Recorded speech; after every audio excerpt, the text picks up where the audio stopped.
दोस्तों, आज हम साइकोलॉजी का एक टॉपिक लेने जा रहे हैं जिसका नाम है मोटिवेशन अभिप्रेरणा। एक्चुअली मेरा ये टॉपिक अभी लेने का रीज़न ये है कि अभी आप लोगों को बहुत मोटिवेट होने की ज़रूरत है।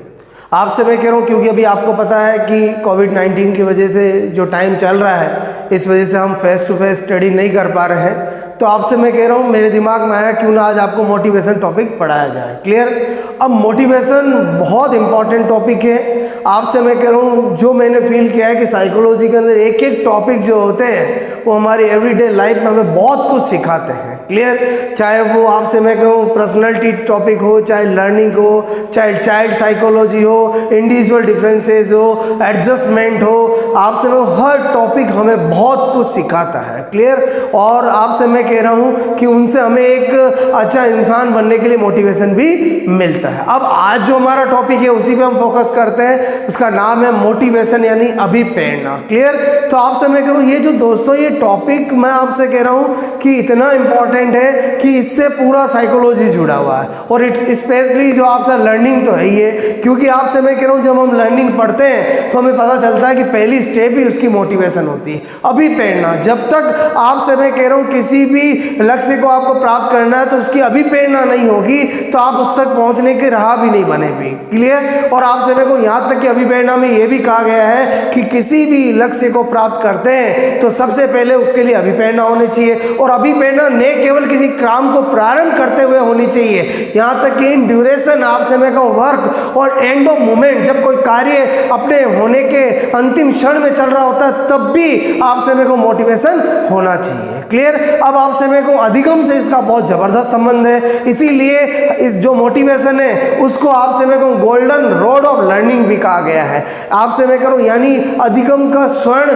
पथ कहा गया है, इसे हाईवे ऑफ लर्निंग कहा गया है, यानी अधिगम का राष्ट्रीय राजमार्ग कहा गया है। इसी तरह से आपसे मैं कहूँ पावर फैक्टर ऑफ लर्निंग कहा गया, हार्ट ऑफ लर्निंग कहा गया, इंटरनल पावर ऑफ लर्निंग कहा गया है। इसका मतलब वो ये सारे जितने कोटेशन हैं वो सारे हमारे कंपटीशन एग्जाम में पूछे जाते हैं। क्लियर? अगर हम सबसे पहले बेसिक बात करें तो आपसे मैं कह रहा हूँ हमें पता होना चाहिए कि जो मोटिवेशन है वो अपने लैटिन भाषा के शब्द मोटम MOTUM से मिलकर बना है, जिसका मीनिंग होता है कोई क्रिया करना, यानी टू मूव। तो सबसे पहले अगर कंपटीशन एग्जाम में अगर क्वेश्चन आता है तो यहीं से आता है कि जो हमारा मोटिवेशन है वो लैटिन भाषा के शब्द से मिलकर बना है, तो हमें पता होना चाहिए मोटम से बना है। क्लियर?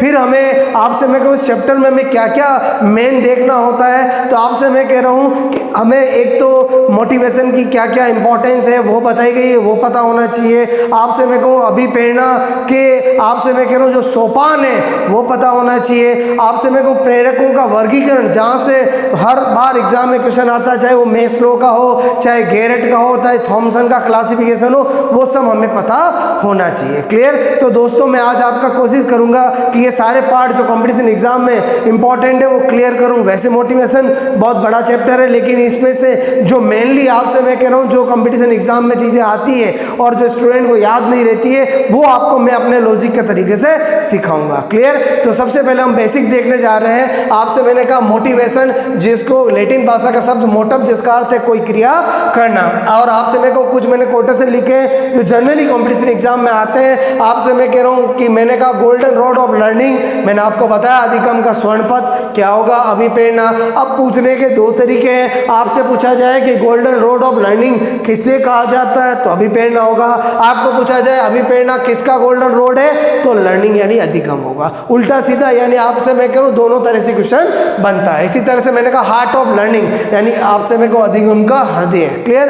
इसी तरह से हाईवे ऑफ लर्निंग आपसे मैं कहूँ अधिगम का राजमार्ग, ये स्किनर ने कहा है, पता होना चाहिए, बहुत सी बार पूछा गया है। इसी तरह से पावर फैक्टर ऑफ लर्निंग अधिगम का आपसे मैं कहूँ शक्ति पुंज है। इसी तरह से की ऑफ लर्निंग अधिगम की कुंजी भी अभिप्रेरणा को कहा जाता है। इंटरनल पावर ऑफ आपसे मैं कहूँ पावर ऑफ लर्निंग भी अभिप्रेरणा को कहा जाता है। तो दोस्तों मैंने आपको ये थोड़ा सा आपको मैंने सबसे पहले क्या बताइए विशेषता। अब हम जो है आंतरिक और बाह्य अभिप्रेरणा के बारे में जानेंगे। क्लियर? ओके दोस्तों, नेक्स्ट हम अभिप्रेरणा के प्रकार स्टडी करने जा रहे हैं। ये बहुत इंपॉर्टेंट सेक्शन है क्योंकि अक्सर यहाँ से कंपटीशन एग्जाम में क्वेश्चन आते हैं। आपसे मैं कह रहा हूँ सब जानते हैं, बुक्स में हम पढ़ते हैं कि अभिप्रेरणा दो प्रकार की होती है, एक आंतरिक और एक बाह्य। लेकिन जब तक आप इन्हें समझोगे नहीं तब तक आपके कंपटीशन एग्जाम में क्वेश्चन राइट आपसे मेरे को होने के चांस कम रहते हैं, रोंग के ज़्यादा रहते हैं। कैसे वो आपको मिस्टेक करवाता है, गलती करवाता है, वो अभी आपको मैं बताऊंगा। सबसे पहले तो हमारा मीनिंग क्लियर होना चाहिए कि आंतरिक अभिप्रेरणा और बाह्य अभिप्रेरणा का मीनिंग क्या है और इनके और नाम क्या है। आंतरिक अभिप्रेरणा को प्राकृतिक अभिप्रेरणा भी कहते हैं, आंतरिक अभिप्रेरणा को सकारात्मक अभिप्रेरणा भी कहते हैं। जो बाह्य अभिप्रेरणा है उसको आपसे मैं अप्राकृतिक अभिप्रेरणा भी कहते हैं और उसे नकारात्मक अभिप्रेरणा भी कहते हैं। क्लियर? अब आपसे मैं कह रहा हूँ कि सबसे पहले मीनिंग जाने तो अगर कोई भी कार्य आपकी आंतरिक इच्छा से किया जाता है जिससे आपको सुख प्राप्त होता है, आपसे मैं कहूँ वो क्या होगा, आपका आंतरिक अभिप्रेरणा है। जैसे मैं आपको एग्जाम्पल की बात करूँ, अगर मैं आपसे कहूँ कि अगर कोई स्टूडेंट जो है वो मैथ्स के क्वेश्चन सॉल्व करके आनंद की प्राप्ति करता है, कविता पाठ को करके प्रसन्न होता है, तो आपसे मैं कह रहा हूँ वो क्या होगा, आंतरिक अभिप्रेरणा होगा। और बाह्य अभिप्रेरणा की बात करूँ या नकारात्मक अभिप्रेरणा की बात करूँ, इसको सबसे ज़्यादा समझने की जरूरत है क्योंकि यहीं से एग्जामिनर आपको क्वेश्चन गलत करवाता है। आपसे मैं कह रहा हूँ अगर कोई भी व्यक्ति, मैं कुछ वर्ड बोल रहा हूँ, उन वर्डों के तहत कोई कार्य करता है, जैसे मैंने कहा नंबर 1 सम्मान, आपसे मैं कहूँ नंबर 2 प्रशंसा, नंबर 2 अपनी दिनचर्या चलाने के लिए, नंबर 4 दंडवत, आपसे मैं कहूँ कोई भी कार्य करता है तो वो हमेशा बाह्य अभिप्रेरणा में आएगा और बाह्य अभिप्रेरणा का नाम ही नकारात्मक अभिप्रेरणा है। जैसे मैं आपको एग्जाम्पल बताऊं,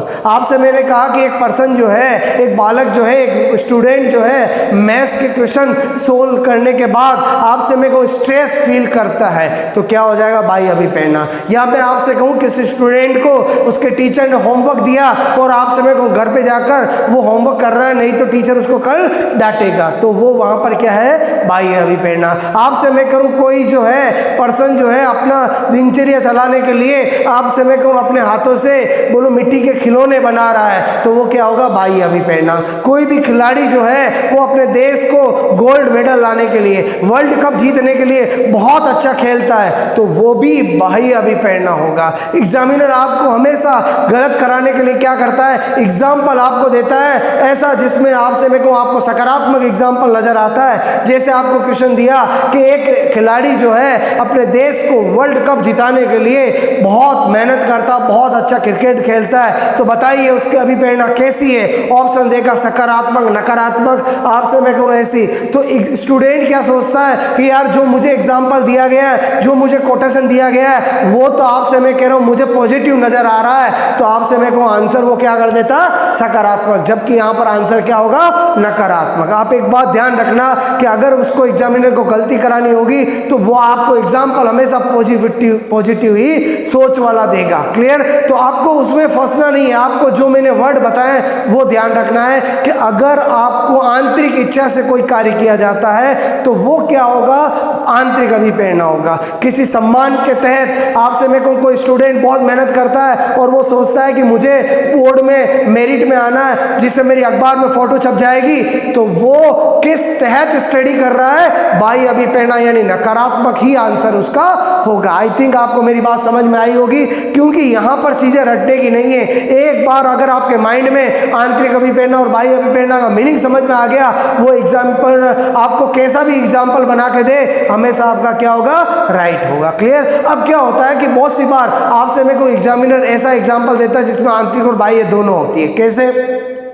आपसे मैं कह रहा हूँ एक व्यक्ति जो है वो किसी कार्य को करता है और आपसे मैं कहूँ उसको उससे धन लाभ भी होता है और दूसरी तरफ उस कार्य को करने से उसको बहुत प्रसन्नता भी मिलती है, बहुत आपसे मैं कहूँ सुख भी मिलता है, उसे बहुत अच्छा लगता है, आंतरिक संतुष्टि मिलती है, तो फिर वो आंतरिक भी हुआ। इसका मतलब इस केस में अगर ऐसी लैंग्वेज दी जाए जिसमें आपको लगे कि यार उसे फीलिंग्स जो है वो आंतरिक और बाह्य दोनों है, तो आंसर आंतरिक और बाह्य दोनों होगा। डिपेंड करता है लैंग्वेज पे, आपको हमेशा लैंग्वेज पे जाना है कि एग्जामिनर की लैंग्वेज में क्या छिपा है। अगर आपसे मैं कहूँ आंतरिक इच्छा छिपी है तो आंतरिक अभिप्रेरणा होगी, सकारात्मक अभिप्रेरणा होगी। अगर आपको मैंने कहा कि किसी डर से, दंड से, आपसे मैं किसी के कहने से बाह्य दिखाई दिखावे से, प्रशंसा से, सम्मान से और दिनचर्या को चलाने से वो कोई भी काम करता है, चाहे वो काम कितना भी अच्छा क्यों ना हो, वो हमेशा नकारात्मक यानी बाह्य अभिप्रेरणा में ही आएगा। आई थिंक आपको मेरी बात समझ में आई होगी। इसी को हम यहाँ पर थोड़ा देखें तो मैंने आपको बताया कि एक आंतरिक अभिप्रेरणा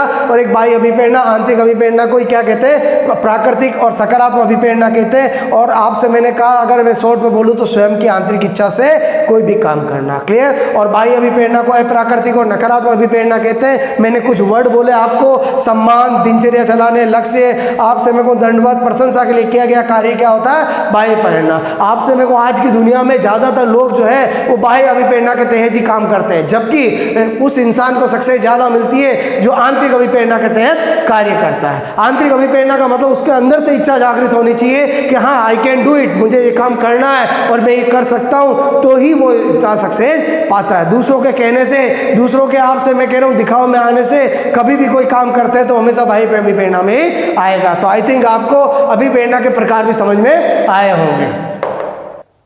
दोस्तों, हमने अभी आंतरिक और बाह्य अभिप्रेरणा देखा। अब हम देखने जा रहे हैं प्रेरकों का वर्गीकरण। क्लियर? बहुत इंपॉर्टेंट है। आपसे मैं कह रहा हूँ मैस्लो के अनुसार, थॉमसन के अनुसार और गैरेट के अनुसार। अब यहाँ से क्या होता है, सबसे ज़्यादा क्वेश्चंस एग्जाम में आते हैं। एक्चुअली क्या है कि अभिप्रेरणा में बहुत सारे सेक्शन हैं। जैसा भी मैंने आंतरिक और बाह्य अभिप्रेरणा बताया वो समझने का था। तो क्या होता है कि एक्चुअली जब हम कोई भी सब्जेक्ट पढ़ते हैं तो जहाँ समझने का होता है वहाँ आपको बहुत अच्छे से समझना चाहिए, फंडा क्लियर होना चाहिए।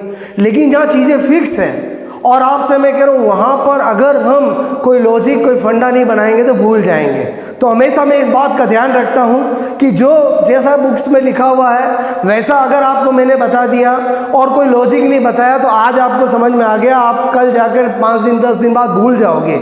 लेकिन जहाँ आपको याद करने का वहाँ मैं लॉजिक इसलिए बताता हूँ ताकि आप एग्जाम तक कभी भी नहीं भूल पाओगे। क्या तरीका अपना अभी आपको पता चलेगा। सबसे पहले प्रेरकों का वर्गीकरण हम देखते हैं मैस्लो के अनुसार। मैंने कहा मैस्लो ने आपसे मेरे को प्रेरक 2 प्रकार के बताए, एक जन्मजात और एक अर्जित। एक बताया जन्मजात और एक क्या बताया? अर्जित। क्लियर? थॉमसन ने बताया एक स्वाभाविक और एक कृत्रिम। क्लियर? और गैरेट ने बताया 3, एक जैविक, एक मनोवैज्ञानिक और एक सामाजिक। अब आपसे मैं कह रहा हूं कि जो मैस्लो ने जन्मजात और अर्जित प्रेरक बताया है, एग्जाम में क्वेश्चन आता है कि मैस्लो ने आपसे मैं कह रहा हूं प्रेरकों का वर्गीकरण कितने प्रकार बताया है? 2, 3। तो आपका 2 पहला क्वेश्चन। आपको पूछते हैं कि निम्न में से कौन से प्रेरक मैस्लो द्वारा बताए गए? ऑप्शन में रहता है जन्मजात कृत्रिम, स्वाभाविक कृत्रिम, जन्मजात अर्जित। तो आपको पता होना चाहिए जन्मजात अर्जित। सेम क्वेश्चन इन्हीं के लिए भी बनता है। थॉमसन ने क्या बताया? स्वाभाविक और कृत्रिम। और आपसे मेरे को गैरेट ने ये बताया।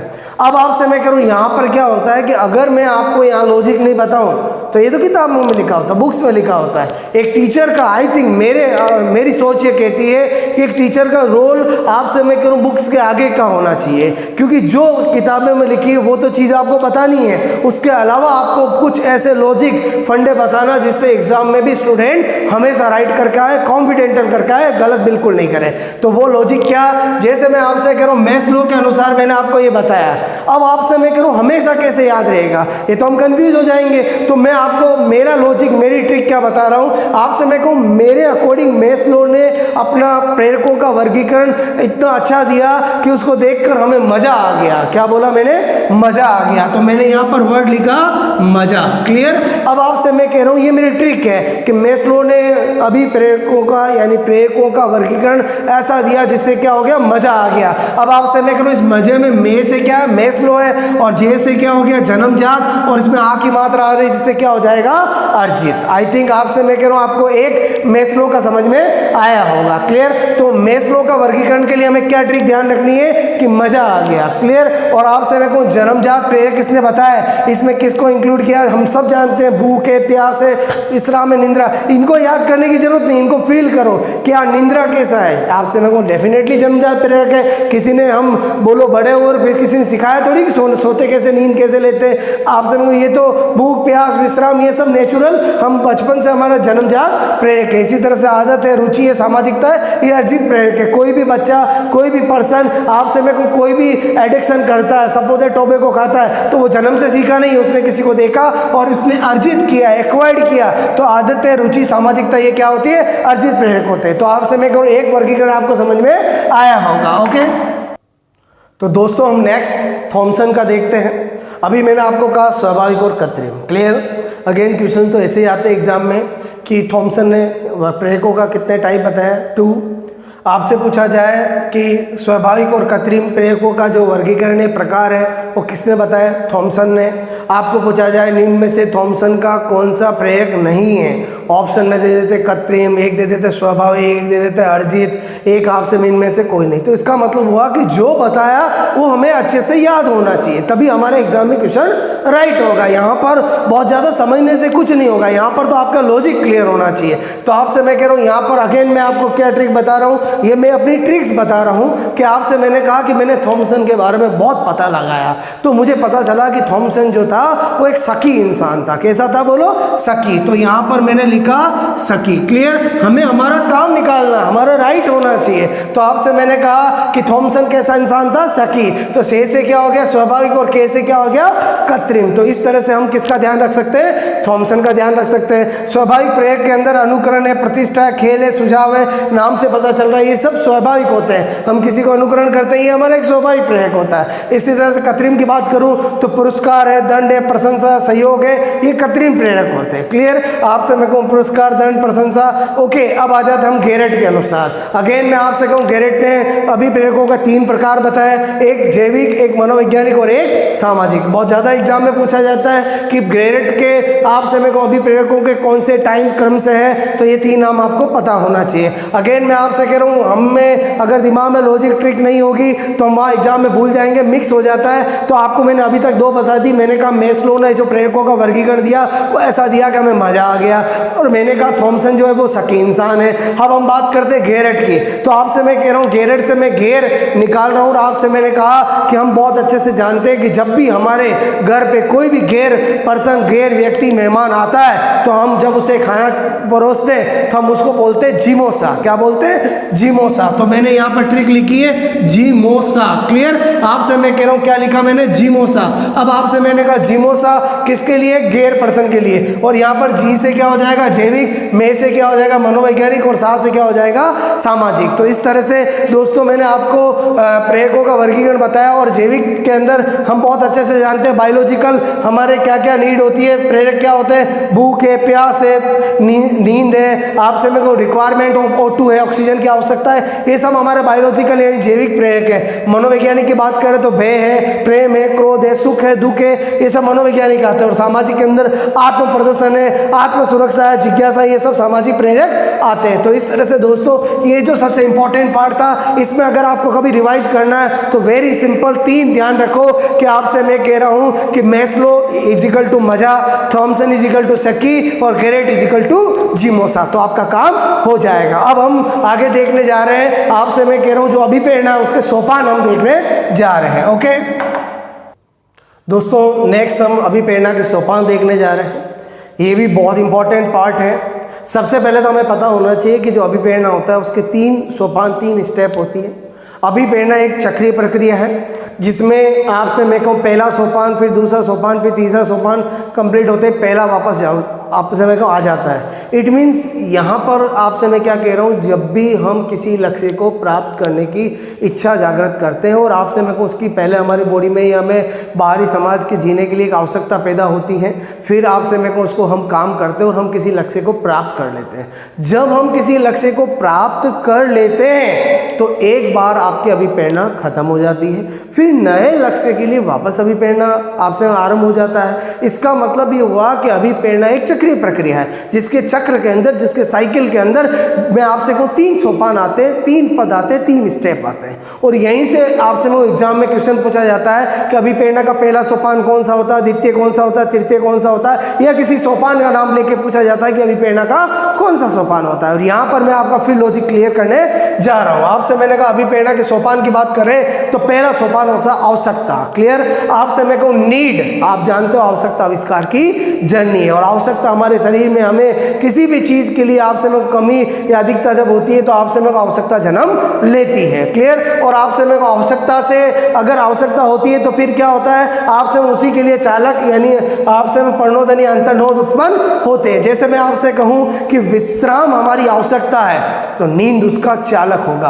आपसे मैं कहूं भोजन हमारी आवश्यकता है तो भूख उसका चालक होगा, और पानी हमारी आवश्यकता है तो आपसे प्यास उसका चालक बनेगा। तो आपको कभी कंफ्यूज नहीं होना, ये दोनों एक दूसरे के पैरेलल चलते हैं, समानांतर चलते हैं। यानी आपसे में कोई एक की कमी होने पर दूसरे की कमी होती है, एक की अधिकता होने पर दूसरे की अधिकता होती है। यह भी बहुत सी बार कंपटीशन एग्जाम में पूछा जाता है कि आवश्यकता और चालक में कैसा संबंध होता है, तो आपको पता होना चाहिए दोनों एक दूसरे के समानांतर यानी पैरेलल चलते हैं। अब आपसे मैं कह रहा हूं तीसरा जो हमारा सोपान है लक्ष्य है प्रोत्साहन। क्लियर। अब आपको मैंने ये आपसे मैं कहूँ तीनों बता दिए और आपको वापस ये स्टार्ट हो जाता है। अब यहाँ पर आपसे मैं कहूँ सबसे मेन चीज है इनको कैसे याद रखें। अभी मैंने बताया सबको ध्यान रहता है, मेन हमारा ट्रिक आपको समझनी है। क्लियर। अब आपसे मैं कहूँ यहाँ पर मैं एक ट्रिक लिख रहा हूं। मैंने आपसे कहा आपचा लक्ष्य प्राप्ति, क्या मीनिंग है मेरा, आप समझने की कोशिश करना। क्लियर। एक बार इधर ध्यान देना। ओके।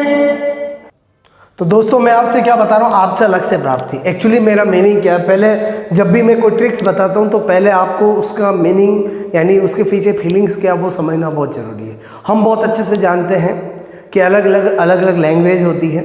जैसे हम गुजरात में जाते हैं तो गुजराती बोली जाती है, राजस्थान में हम जानते हैं मारवाड़ी मेवाड़ी ऐसे बोली जाती है। ऐसे ही महाराष्ट्र के अंदर हम जानते हैं, आपसे मैं कह रहा हूँ जो लैंग्वेज बोली जाती है वो मराठी बोली जाती है। तो हर एक लैंग्वेज का मीनिंग तो एक ही होता है, थोड़ा सा टोन वर्ड अलग होते हैं। तो यहाँ पर मैंने आपसे जो लिखा आपचा मतलब मराठी में आपसे मैं करूँ बोला जाता है, तो मैंने लिखा आपचा लक्ष्य प्राप्ति। क्लियर। तो यहाँ पर मेरा मीनिंग क्या है कि आपको ये सीक्वेंस याद होनी चाहिए, क्योंकि एग्जाम में तो यही आता है कि प्रणोदन जो होता है वो अभिप्रेरणा का कौन सा सोपान होता है। ऑप्शन में होता है द्वितीय, प्रथम, तृतीय, इस तरह से। या आपसे पूछा जाता है कि अभिप्रेरणा के सोपानों का सही क्रम क्या है, या आपसे पूछा जाता है कि आपसे मैं कह रहा हूँ कि निम्न में से कौन सा अभिप्रेरणा का द्वितीय सोपान होता है। ऑप्शन में वर्ड दे देते हैं, अंतर्नोद दे दिया, एक प्रोत्साहन दे दिया, एक आवश्यकता दे दिया, गोल दे दिया। तो आपको पता होना चाहिए अंतर्नोद को ही आपसे मैं को द्वितीय सोपान कहा जाता। तो ये नाम कैसे याद रखेंगे इसी के लिए, और सीक्वेंस कैसे याद रखेंगे इसी के लिए मैंने ट्रिक बनाई आपका लक्ष्य प्राप्ति। और आपका लक्ष्य प्राप्ति के अंदर मैं आ से क्या निकालता हूं, आवश्यकता। क्लियर। ओके। पहला हमारा फर्स्ट स्टेप, फर्स्ट सोपान हो गया। और आपसे मैं को पे से क्या निकालता हूं, प्रणोदन। क्या निकाला मैंने, बोलो, प्रणोदन। क्लियर। और आपसे मैं को चे से क्या निकाला मैंने, चालक। और आ की मात्रा से क्या निकाला मैंने, अंतर्नोद। क्लियर। तो इस तरह से आपसे मैं कह रहा हूं ये हमारी सेकंड स्टेप हो गई, और लक्ष्य का हमारा ये हो गया। और इसी तरह से प्राप्ति से मैंने प्रोत्साहन निकाला। इस तरह से दोस्तों ये थर्ड स्टेप हो गई, ये सेकंड हो गई और ये फर्स्ट हो गई। तो आपका कोई भी क्वेश्चन कंपटीशन एग्जाम में गलत नहीं होगा, क्योंकि आपको मैं आपसे क्यों एग्जामिनर ऐसा नहीं बोलेगा कि आवश्यकता का वर्णन कीजिए। एग्जामिनर क्या पूछता है, एग्जाम में क्या आता है, वैसा अपना माइंड और लॉजिक बनना चाहिए। तो आपसे मैं कह रहा हूं, मैंने कहा अभिप्रेरणा के सोपान 3 होते हैं, उनको याद रखने, कभी आप भूलोगे नहीं। एक ही कोटेशन, एक ही ट्रिक ध्यान रखनी, आपका लक्ष्य प्राप्ति। आपका लक्ष्य प्राप्ति अगर ध्यान रखोगे तो आपको सोपान, उनके क्रम, उनके नाम सारे क्लियर हो जाएंगे। अगेन मैं बता रहा हूं, आपका लक्ष्य प्राप्ति में आ का मतलब क्या हुआ, आवश्यकता, नीड। और पे का मतलब प्रणोदन निकाला, चे का चालक, आपसे मैं वो चालक निकाला, और आ की मात्रा से अंतर्नोद निकाला, और लक्ष्य 1 हो गया, और प्राप्त प्रोत्साहन हो गया। ये हमारा थर्ड सोपान हो गया। इस तरह से दोस्तों आज मैंने आपको अभिप्रेरणा मोटिवेशन टॉपिक जो है उसका मेन चीजें आपको बताई है, तो आपको समझ में आई होगी। सबसे मेन चीज आपसे मैं फिर अगेन बताऊं कि हमेशा लाइफ में आपकी आंतरिक अभिप्रेरणा होना बहुत जरूरी है। मैं अगर आपका अपना खुद का बताऊं तो आपसे मैं कह रहा हूं, आप सब जानते हो मैं खुद आपसे मैं को डॉक्टर हूं, लेकिन डॉक्टर बनने के बाद भी मेरी आंतरिक अभिप्रेरणा ये थी कि मुझे टीचिंग वर्क करना है, मुझे पढ़ाना है, जो मेरे पास नॉलेज है मुझे उसे शेयर करना है। तो आपसे मैं करूँ, इसीलिए मैं इस फील्ड में आया। तो ये मेरी आंतरिक अभिप्रेरणा थी और आज 10-12 साल से मैं बहुत आपसे मैं हजारों लोग स्टूडेंट को पढ़ा चुका हूँ और आप लोगों का इतना प्यार मुझे मिला है। तो आपसे मैं करूँ, ये सब आंतरिक अभिप्रेरणा से ही संभव है। बाह्य अभिप्रेरणा से कोई भी इंसान आपसे मैं को इतना वर्क कभी कर ही नहीं सकता। Okay, thanks a lot. आपको ये टॉपिक जरूर समझ में आया होगा। आपसे मेरे को अगर समझ में आया है तो आप मुझे जरूर बताएं कि आपको ये कैसा लगा और इसको अपने दोस्तों को शेयर करें जिससे मैक्सिमम स्टूडेंट को फायदा मिले। Okay, thanks a lot.